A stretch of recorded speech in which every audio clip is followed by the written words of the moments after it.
હવે તો યુદ્ધ એ કલ્યાણ. બરાબર? બધું શસ્ત્ર સંરક્ષણ એના માટે તૈયાર હતું, બધું નોલેજ હતું, કેવી રીતે યુદ્ધ લડવું, કેવી રીતે બાણ ચલાવવા, કોની સાથે કેવી રીતે લડવું, એ બધું જ હતું.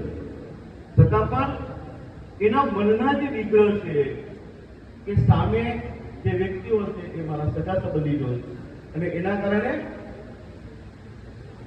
એનું મન કેવું થઈ ગયું? મન કેવું થઈ ગયેલું? વિચલિત થઈ ગયું. પણ આપણે પરીક્ષામાં મન વિચલિત કરવાનું નથી. તમારું શસ્ત્ર સરંજામ શું છે?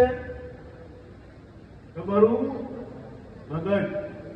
મગજ તમારું કામ કરશે, અને લખવાનું કામ કોણ કરશે?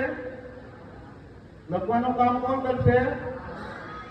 વિચારવાનું કામ કોણ કરે છે? બરાબર છે? લખવાનું કામ કોણ કરશે?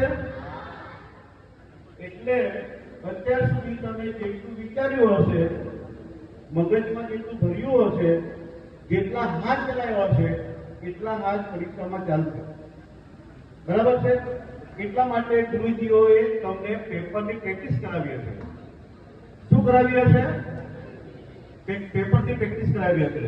અને કદાચ તમે અસંખ્ય પેપરો લખ્યા હશે. લખ્યા હશે ને? એટલે હું અત્યારે તમને નથી કહેતો કે તમે પેપરની પ્રેક્ટિસ કરો, તમે આમ વાંચો, તમે તેમ વાંચો. વાંચવાનું તમને હમણાં નથી કહેતો. અત્યારે શું કરવાનું છે?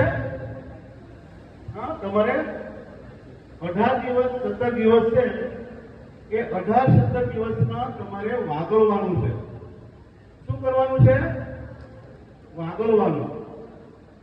વાગોળવાની જયારે વાત આવે ત્યારે મને ગાય યાદ આવે છે. હા, વાગોળવાની વાત કરે ને ત્યારે મને ગાય યાદ આવે છે, ત્યારે મને ભક્તિ યાદ આવે છે. કે ગાય, બકરી વગેરે જયારે ચરતા હોય ને, એ જયારે ઘાસ ખાતા હોય ને, તે વગેરે શું કરે છે? હે, શું કરે છે? ઝડપથી ખાઈ લે છે.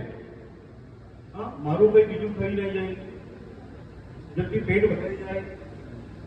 હા, જેટલું મળે એટલું ખાઈ લે છે. પછી શું કરે છે? હે, જોયું છે તમે? ગાયને જોઈ છે? કેટલા લોકો ગાયને જોઈ છે?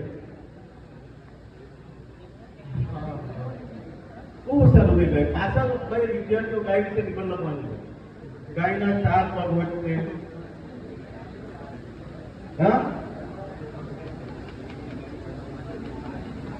જેમ ગાય નિરાંતથી વાગોળે છે, તેમ તમારે પણ નિરાંતથી વાગોળવાનું છે.